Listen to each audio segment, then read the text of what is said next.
ದಿನಕ್ಕೆ ದಿನಕ್ಕೆ ದಿನದಿಲ್ಲ ನಾನದು ದಾನಿ ತೊಂದ್ರೆ ದಾನಿ ದಿನದೋ ದಿನಕ್ಕೆ ದಿನಕ್ಕೆ ದಿನದಿಲ್ಲ ನಾನದು ದಾನಿ ತೊಂದ್ರೆ.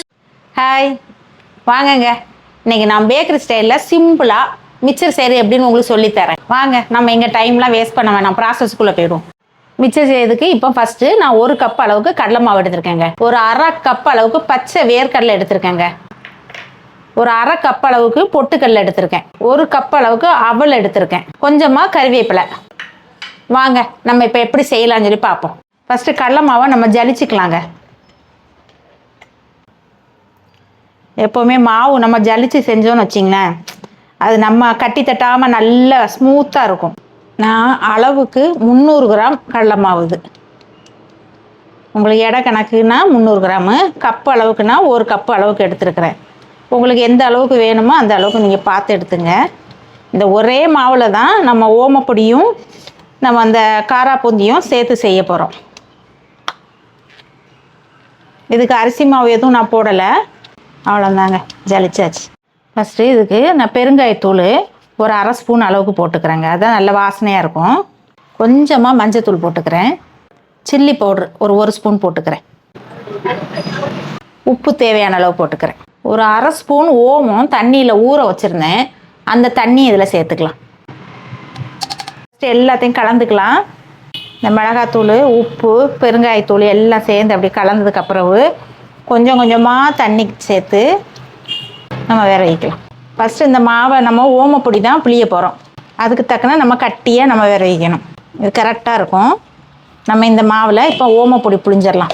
செய்கிறது ரொம்ப ஈஸிங்க, டக்கு டக்கு டக்குன்னு செஞ்சு முடிச்சிடலாம். நம்ம கடையில் வாங்குறதோட வீட்லேயே மிச்சர் செஞ்சோன்னு நினைக்கும் போது ஒரு சந்தோஷம் வரும் பாருங்க. லைட்டாக இதுக்கு மேலே ஆயில் ஊற்றிக்கிறேங்க. கொஞ்சமாக ஒரு ஸ்பூன் அளவுக்கு கையில் ஒட்டாமல் இருக்கும்ல, அதுக்காக. இனி நம்ம புளிஞ்சு ரெடி பண்ணிடலாம்.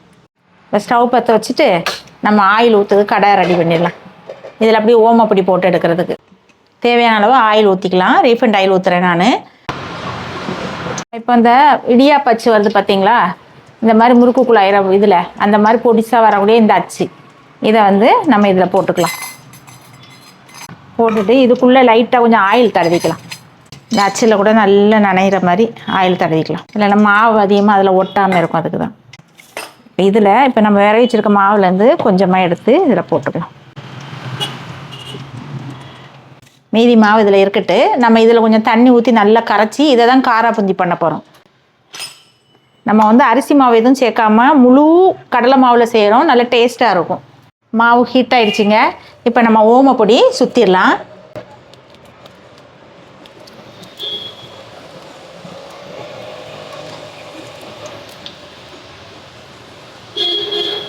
ஃபஸ்ட்டு ஒரு சுற்றி விட்டுடலாம். ஓமப்பொடி சட்டுன்னு வெந்துடும், முறுமுறுன்னு வந்துடுங்க. நம்ம தனி கடலை மாவில் செய்யும் போது நல்ல டேஸ்ட்டாக இருக்கும். கொஞ்சம் வெந்தோன்னா மறைச்சி போட்டுடலாம்.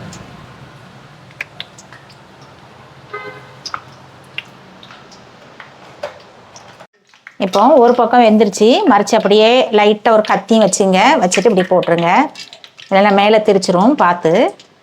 எண்ணெயில் வந்து பலகாரம்லாம் சுடும்போது பார்த்து கேர்ஃபுல்லாக சுடுங்க. ஏன்னா அடிக்கடி கையிலலாம் மூஞ்சிலெல்லாம் தெறிக்கிறதுக்கு வாய்ப்பு இருக்குது. ஏன்னா எனக்கெல்லாம் நிறைய அனுபவம் இருக்குது. இதில் நம்ம சுடுறதை விட பக்கத்தில் வேடிக்கை பார்க்குறவங்களுக்கு இன்னும் அதிகமாக அடிபடும். இந்த சலசலப்பு அடங்கினோன்னா நம்ம எடுத்துருவோம். நல்லா வெந்துருச்சு, இப்போ நம்ம எடுத்துடலாம். இப்படி ஒரு பிளேட்டில் ட்ரான்ஸ்ஃபர் பண்ணிக்கலாம். இப்போ நான் இந்த மாதிரி 2 லேயர் போட்டிருக்கேன், போதும் இது. அடுத்தால நம்ம காராப்பூந்தி புளிஞ்சிடலாம். ஸ்டவ்வை ஸ்லிம்மில் வச்சுட்டு வந்துட்டு காராப்பூந்தி புளிஞ்சிடலாம். இந்த மாவு மீதி இருக்குல்ல, இதில் கொஞ்சமாக தண்ணி ஊற்றிக்கலாம்.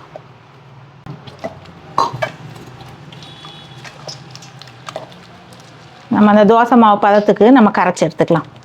இது பாருங்கள், இந்த பதத்துக்கு இருக்கணும். இந்த பாருங்கள், அப்படியே கோரி விட்டுனா இந்த மாதிரி வருதில்ல, இந்த பதத்துக்கு ஊற்றிக்கலாம். இப்போ நம்ம காராப்பூந்தி போட்டு எடுத்துடலாம். இந்த மாதிரி ஒரு ஜல்லிக்கரண்டி எடுத்துங்க, க்ளீனாக இருக்கணும் அந்த ஜல்லிக்கரண்டி. அதில் வந்து இப்படியே போட்டோன்னு வச்சிங்களா, முத்தாக விழுங்க.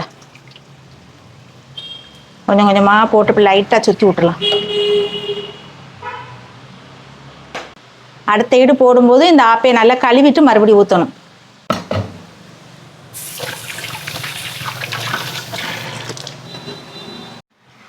இங்கே பாருங்கள், அப்படியே கொஞ்சம் நல்ல மொரன்னு வரட்டு.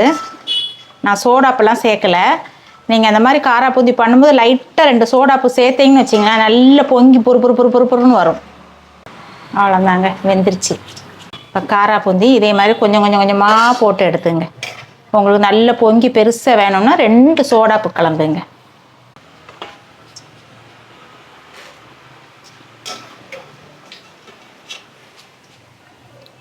இந்த மாதிரி ஓமப்பொடியும் காராப்பூந்தியும் போட்டு ரெடி பண்ணி வச்சிடலாம். இப்போ இந்த ஓமப்பொடியை லைட்டாக நொறுக்கி விட்டுறலாம். இப்போ நம்ம பொரிச்சு வச்சுருக்கிறோம்ல காராப்பூந்தி, அதையும் இதில் போட்டுக்கலாம். இப்போ இந்த மாதிரி ஒரு ஆப்பம் மாதிரி கரண்டி, ஜல்லி கரண்டி மாதிரி இரும்பில் இருந்துன்னு வச்சிங்களேன், இதுக்குள்ளே போட்டு நம்ம ஆயிலில் பொரிச்சு எடுத்துடலாம். இந்த வரேன்.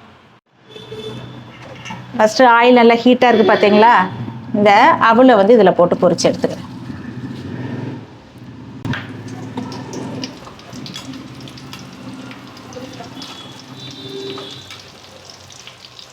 நம்ம இப்படி எடுத்துட்டோம்னு வச்சிங்களேன், நம்ம ஆயிலுக்குள்ளே விழாது அதிகமாக, நமக்கு எடுக்கும்போது ஈஸியாக பொரிஞ்சு வந்துடுங்க. பாருங்கள், நல்லா பொரிஞ்சிருக்கு பார்த்தீங்களா.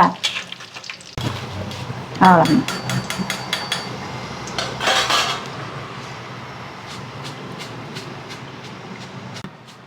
மிச்சருக்கு அவள் வீட்டில் இருக்கக்கூடிய அவள் தான், டக்குன்னு எடுத்தோமா இதே மாதிரி போட்டு நல்லா பொரிச்சு எடுத்துக்கலாம். இதை இதில் கொட்டிடலாம். இப்போது வேர்க்கடலை, பச்சை வேர்க்கடலையா இதில் போடுறேன். அதையும் இந்த மாதிரி போட்டு நல்லா பொரிச்சு எடுத்துக்கலாம். ஏன்னா ஆயில் கொஞ்சம் கம்மியாக இருக்குது பார்த்தீங்களா, அதனால தான் நான் அப்படி தூர் வர மாதிரியே போட்டு வாரிட்டு கிடக்கிறேன். கொஞ்சம் பெரிய சட்டியாக வச்சுட்டேன். ஆயில் கொஞ்சம் நிறைய ஊற்றுனா தான் இதுக்கு கரெக்டாக இருக்கும். இல்லைன்னா கொஞ்சம் சின்ன சட்னியாக வச்சுக்கணும். நான் அந்த ஓமப்பொடி ஊற்றுறதுக்கு கொஞ்சம் அகண்ட பாத்திரமாக இருந்தால் நல்லாயிருக்கும்னு சொல்லிட்டு எடுத்தேன். பச்சை வேர்க்கடலையில் ஒரு 2 நிமிஷம் முன்ன பின்ன இழுக்கும், நல்ல பொரியட்டு. பாருங்கள், அந்த தோல்லாம் நல்லா ஸ்கின்னெல்லாம் வெடிச்சு வருது பார்த்தீங்களா. அவ்வளோதான்.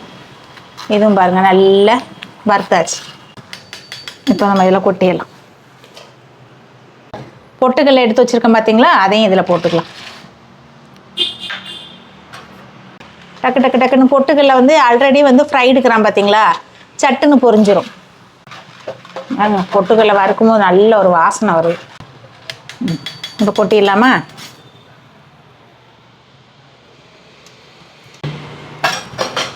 இப்போ கருவேப்பிலை இருக்குது பாருங்கள், அது அதில் போட்டு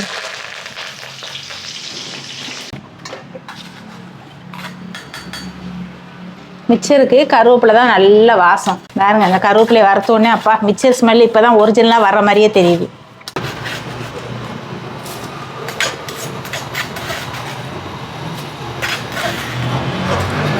ஒரு 5-6 பல்லு பூண்டு எடுத்துருக்கிறேன். அதை இந்த இடி உரலில் போட்டு நல்லா சதைச்சிக்கலாம். இதையும் நம்ம வந்து ஆயிலில் ஃப்ரை பண்ணி இதில் போடலாம். பூண்டு போட்டால் தாங்க நல்ல வாசனையாக இருக்கும். அந்த தோலோடு போட்டு நச்சுக்கணும்.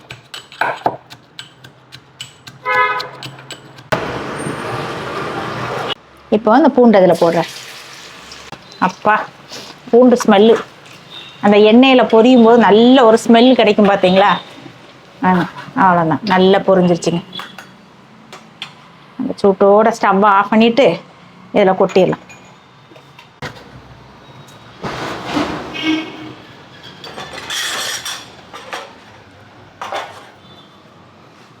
கொஞ்சம் அந்த கடலையெல்லாம் வறுத்து போட்டிருக்கோம்ல, அதில் பெருங்காயத்தூள் வாசனை இருக்காது. அதனால் அதுக்காக கொஞ்சமாக மேல்டாப்பில் பெருங்காயத்தூள் கொஞ்சம் போட்டுக்கலாம்.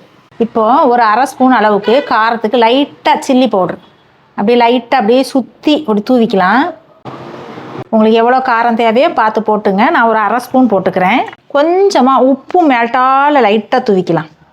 இந்த கடலையெல்லாம் பிடிக்காது, அதனால் லைட்டாக, நிறைய வேண்டாம், லைட்டாக போட்டுட்டு இங்கே பாருங்கள், இப்படி வச்சுட்டு இப்படி குலுக்கிக்குங்க. ஓகேவா.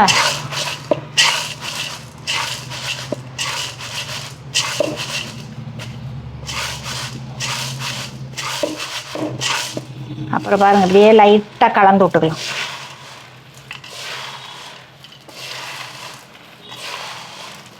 பாருங்கள், வீட்டில் அப்பா கம்மான்னு சூப்பர் வாசனையில் மிக்சர் ரெடி பண்ணியாச்சுங்க. மிக்சர் யாருக்கு தான் பிடிக்காது. இந்த மிக்சரையும் செஞ்சு சூடாக ஒரு டம்ளர் டீ போட்டால் நல்லாயிருக்கும். இப்போ இது கூட கார்ன்ஃப்ளெக்ஸு ஆல்ரெடி நான் வீட்டில் வறுத்து வச்சுருந்தேன், அதையும் இது கூட மேலே லைட்டாக தூவிக்கிறேன்.